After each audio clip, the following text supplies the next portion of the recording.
Hi everyone, my name is Eunice and I am your Chief Joy Officer.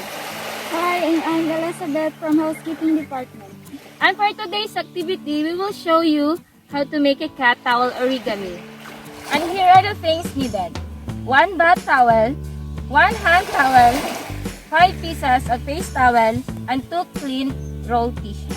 First, we will show you how to make the body of the cat by using 1 big towel. Lay 1 big towel in a flat surface.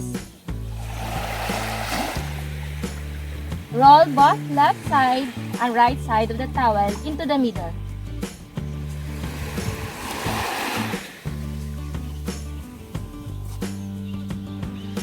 Turn and fold to form a U shape. Pull the tips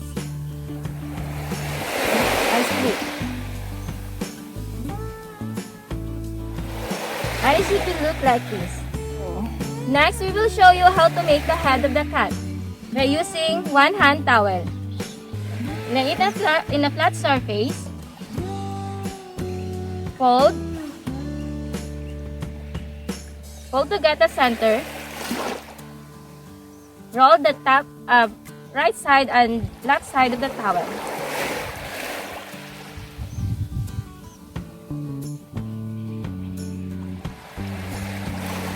Turn and fold this one and roll.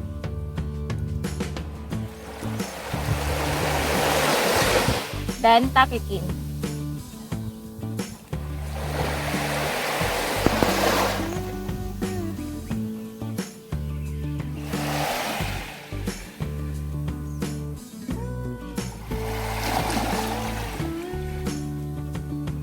Then we will set it aside. By using 1 face towel, we will show you how to make the tail of the cat. Fold it triangle and simply roll.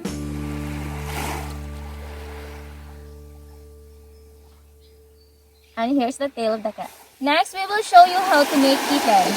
Using face towel, we will show you how to make the body of the cat. Roll both left side and right side of the towel. Turn, fold to form a U shape, pull the tips, and split. And it should look like this. Next, we will show you how to make the head of the kitten. Get the center. And roll the left side and right side of the corner.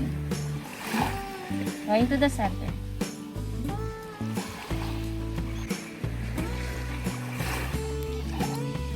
Turn. Roll this one. And tuck it in.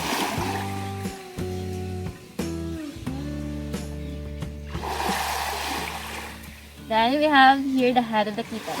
And we have here now the body, the tail, the head, and the kittens. And now we will show you how to assemble the cat. First, we will put the tail,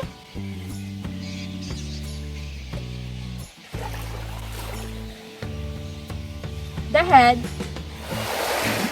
and for the eyes, you can also print some colored eyes and whiskers. Next, we put the body of the kitten,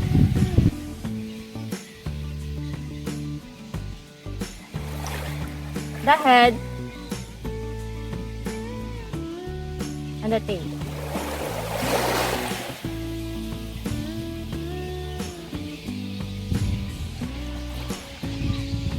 And there you have it, our cat towel origami.